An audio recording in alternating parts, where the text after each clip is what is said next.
Bismillahirrahmanirrahim. Assalamualaikum warahmatullahi wabarakatuh. Waalaikumsalam Waalaikumsalam warahmatullahi warahmatullahi wabarakatuh. wabarakatuh. Alhamdulillahirrabbilalamin. Selamat sore Sobat Antasalam dimanapun berada. Gimana kabarnya semua? Semoga masih selalu dalam keadaan sehat walafiat dan semoga masih diberikan kesemangatan dalam beribadah khususnya di bulan suci Ramadan ini. Alhamdulillahirrabbilalamin. La hawla wa la quwwata illa billahil aliyyil azim. Rabbi shrah li sadri wa yassir li amri wahlul 'uqdatam min lisani yafqahu qawli. Amma ba'du, yang sama-sama kami hormati dan yang sama-sama kami ta'zimi dan yang sama-sama kami tunggu pesan-pesannya dan juga pembahasannya. Beliau adalah Dr. Muhammad Arokah Fadli MAG yang alhamdulillah sudah bersama kita pada sesi pertemuan kedua kelas sore hari ini. Kemudian yang sama-sama kami hormati kepada Bapak founder kita, Kak Rizky Prayogo SG SAG, dan tak lupa kepada para seluruh peserta, Sobat Antasalam dimanapun berada. Semoga kita semua dalam keadaan sehat walafiat. Amin ya robbal alamin.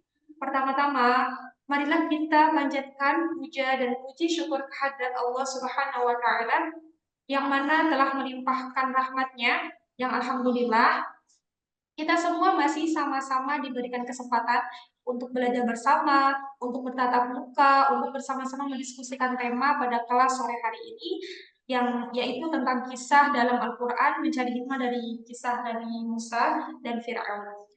Salawat dan salam, marilah kita curahkan kehadiran junjungan kita, Nabi besar, Nabi Agung, Nabi Muhammad Shallallahu Alaihi Wasallam, yang kita sama-sama nantikan syafaatnya fid dini wa dunya wal akhirah. Amin ya robbal alamin.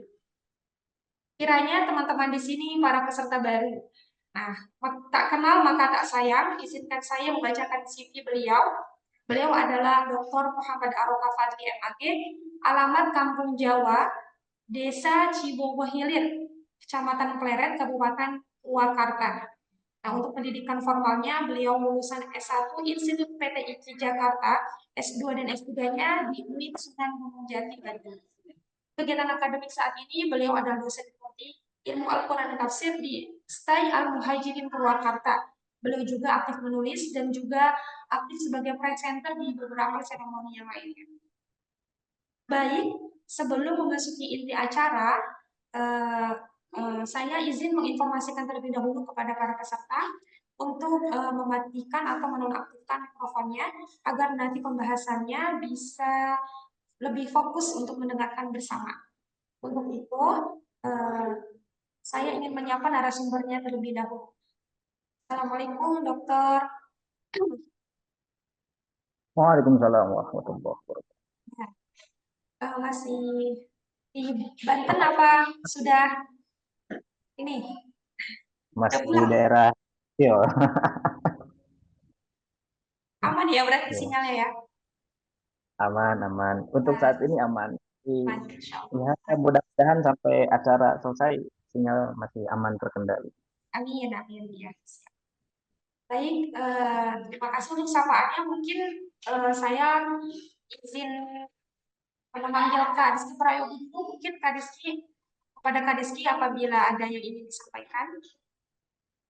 Iya, ya. Berbicara tentang kisah itu kemarin sudah sudah disampaikan juga oleh Pak Dokter Waqalat li ukhti qussi. Jadi kisah ini memang sesuatu yang bisa kita telusuri gitu. Dan memang dalam beberapa segmentasi, misalkan kisah kaum Ad, kaum Samud yang dinotis dalam Al-Quran, lam yukhlaq misluha fil bilad. Tidak ada peradaban yang lebih bagus dari peradabannya Ad dan Samud gitu ya. Tidak pernah tercipta peradaban seperti itu sebelumnya. Ya karena sampai hari ini pun beberapa jejak-jejak arkeologis masih ada. Ya, orang mana lagi gitu yang bisa bangun di pojokan gunung gitu kan, nggak ada kayaknya sampai sekarang kecuali mereka. Nah, tetapi ada satu hal yang mungkin cukup jadi pengantar ya pada diskusi kita hari ini. Salah satu yang bisa kita soroti dari kisah Musa dan Fir'aun ini adanya beberapa repetisi gitu. Misalkan beberapa repetisi yang mirip di juz 9 dan juz 19 ya. eh, di sini Profesor Quraisyab memberikan satu penjelasan jika pengulangan atau repetisi dari redaksi-redaksi yang hampir mirip dalam kisah Al-Quran itu bertujuan untuk sebagaimana kalau kita dibilangin sesuatu biasanya dibutuhin berkali-kali baru paham. Jadi misalkan seorang ayah, seorang ibu nyuruh anaknya sholat, itu biasanya nyuruh sholat nggak cuma sekali. Ya besok diingetin lagi, besok diingetin lagi. Maka beberapa repetisi atau ayat-ayat yang berulang dalam Quran itu tujuannya adalah untuk kembali mengingatkan dan memberikan satu tanda betapa pentingnya hal yang diingatkan itu. Karena memang kalau misalkan kita merujuk pada ayat seperti watil kal ayyamu nudawiluha bainan nas, di mana setiap hari itu pasti akan ada bergilir ya, akan dipergilirkan ya kejadiannya berulang lalu dengan pemeran yang berbeda. Kisah Musa dan Firaun ini bisa menjadi representasi penting, salah satunya adalah bagaimana relasi rakyat memberikan teguran kepada penguasa. Ya, yang cukup masyhur ayatnya idhaba ila fir'auna innahu taghaw faqula lahu qawlan layyinan la'allahu yatadzakkaru aw yakhsha. Ya, bagaimana di pemerintahnya sezalim Firaun tapi Allah ngasih instruksi untuk mengucapkan qawlan layyinan, perkataan yang lemah lembut. Nah, ini sederhana tapi mungkin aktivis nggak suka gitu dengan ayat ini. Jadi karena dianggapnya maka bisa ditelusuri lagi kalau lain itu sebenarnya seperti apa? Apakah lemah lembut artinya suaranya harus pelan-pelan atau sebetulnya cukup tidak perlu teriak tetapi tajam secara isi dan bisa diterima dan bisa dimengerti banyak orang. Apakah seperti itu? Dan sejujurnya ya Musa dan Harun sebagai rakyat yang melihat betapa dikdayanya kekuasaan Firaun itu ya, kekuatan kerajaannya, ya merasa takut juga gitu, ngeper juga sama kayak hari ini kita mungkin agak-agak takut, agak-agak ngeri ketika ngeritik pemerintah ya itu juga sangat manusiawi sekali. Inna nakhafu ayyafrutu alaina au ayyatugo. Ya takut kalau misalkan nggak aman gitu, tiba-tiba ada tukang bakso, tiba-tiba ada penjual makanan yang harganya murah ternyata itu Intel gitu ya kalau hari ini redaksi apa secara konteksnya. Jadi memang kisah itu berulang cuma hanya saja sedikit ada perubahan teknis dan pergantian tokoh. Nah, makanya salah satu pentingnya membahas kisah dalam Quran itu bisa menjadi satu pijakan strategi kita dalam menghadapi berbagai hal yang ada di hidup ini gitu.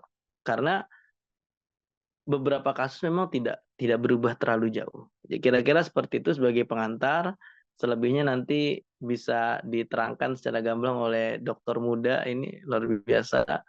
Beliau ini ternyata seangkatan juga sama senior saya di Elsik. Ya, seangkatan dengan Muas ya, Bang Muas ya. Nah, itu sekarang dosen di PT IKI beliau juga, Ustadz Muas. Silakan Kang Aroka. Oke, baik. Terima kasih Kak Rizky atas sambutannya.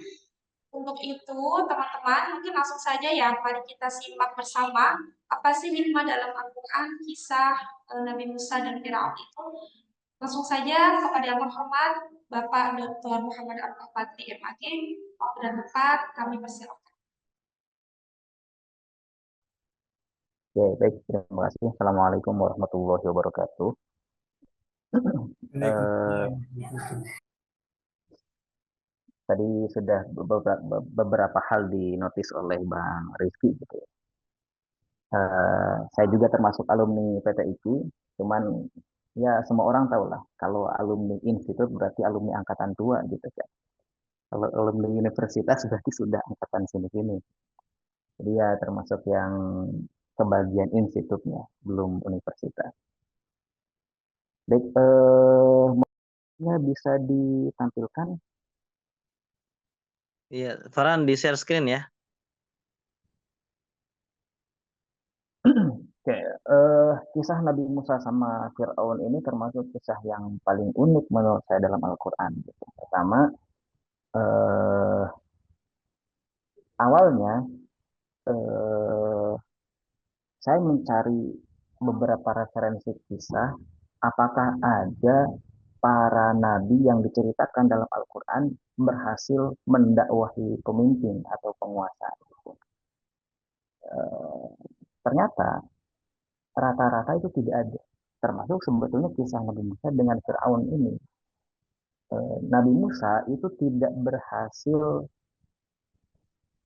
mendakwahi Firaun dari segi goalsnya ya. Kalau goalsnya adalah Firaun kemudian mengikuti Nabi Musa, itu tidak berhasil. Termasuk juga dalam beberapa kisah nabi-nabi yang lain seperti Nabi Ibrahim. Nabi Ibrahim juga sama. Itu tidak berhasil menjadikan Raja Namrud menerima keyakinan Nabi Ibrahim. Kemudian juga kisah Ashabul Kahfi juga sama. Ada beberapa kisah yang memang bisa kita rujuk sebagai dakwah yang berhasil kepada pemerintah. Tetapi konteksnya itu bukan konteks antara pemimpin dengan rakyat, tetapi konteksnya adalah konteks yang berbeda, yaitu kerajaan satu dengan kerajaan lain. Contohnya misalnya adalah perseteruan Jalut sama Tolut.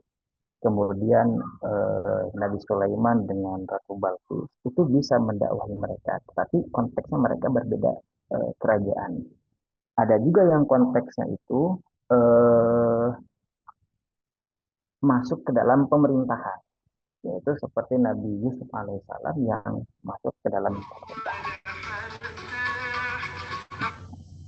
Al-Quran ini menarik untuk diulas, menarik untuk dibahas, karena posisi kita yang sebagai rakyat, kita yang sebagai masyarakat yang ingin dakwah terhadap pemimpin atau penguasa, kan tidak mungkin juga kalau kita harus nunggu-nunggu jadi raja dulu, seperti misalnya peristiwa Jalut dan Tolut, atau seperti Nabi Sulaiman, atau kita masuk menjadi salah satu birokrat seperti yang dilakukan oleh alaihissalam. Jadi ini adalah kisah yang menurut saya penting sekali bagi masyarakat untuk membacanya, bagaimana seseorang ingin dakwah kepada pemimpin, step-stepnya, langkah-langkahnya kita bisa belajar langsung dari Nabi Musa alaihissalam yang digambarkan dalam Al-Quran. Oke, lanjut next.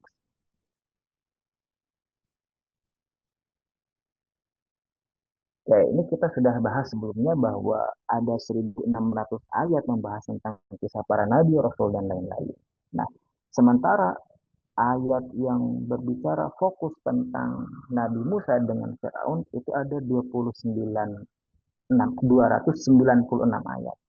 Ini merupakan kisah yang paling banyak yang diceritakan dalam Al-Quran.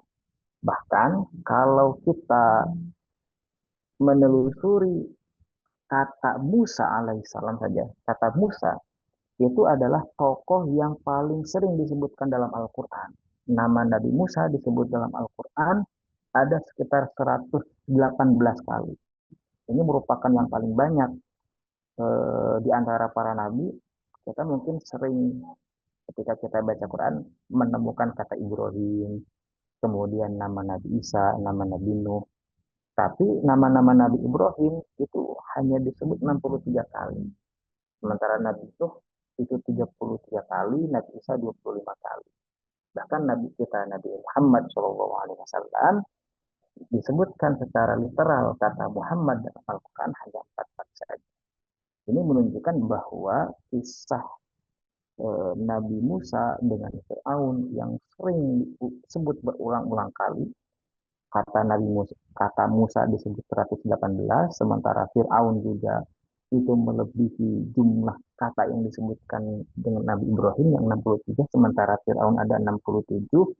Ini menunjukkan bahwa ada banyak sekali pelajaran yang bisa kita ambil dari kisah Nabi Musa dengan Fir'aun. Berikutnya, dari segi ketokohan. Kalau kita berbicara tentang tokoh Nabi Musa, beliau ini adalah tokoh yang disakralkan, tokoh yang diagungkan oleh 3 agama besar, yaitu agama Islam, Yahudi, dan Nasrani. Sehingga ketika kita berbicara tentang Nabi Musa alaihissalam, itu familiar juga bagi orang-orang Yahudi, familiar juga bagi orang-orang Nasrani. Oke, lanjut next.